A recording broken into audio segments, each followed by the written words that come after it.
Ang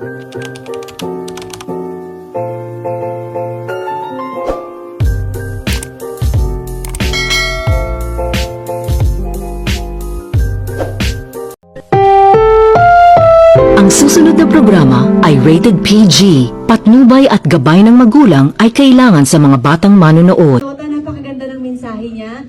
At the same time, gusto natin na mas maraming makapanood dahil napakaganda ng mensahe, lalo na sa mga kabataan ngayon. Kailangan maging wake-up call to sa kanila dahil sabi nga natin, ang mga kabataan ay yan ang susunod na henerasyon at yan ang magiging pag-asa natin. Kaya kailangan mapanood nila ito.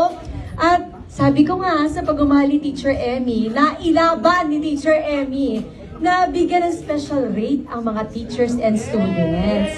Para mas maraming makapanood, di ba?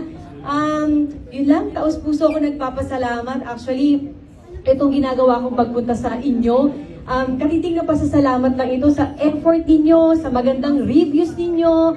Sana after nyo mapanood, balitaan nyo ako kung anong resulta sa inyo.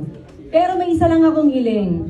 Yung first line ko at yung last line ko, huwag din ang ulit-ulitin. Enjoy the movie, guys! Marami!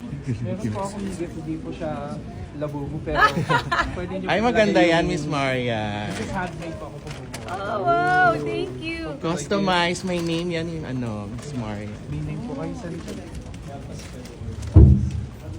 And part of kompleto. Oh, Alam. pa. Salamat! That's handmade po from Marikina. Oh, wow. Gawang Pinoy. Likha! Yeah, just your likha number po yung Wow, salamat! Alika, picture tayo. please allowed. Yeah.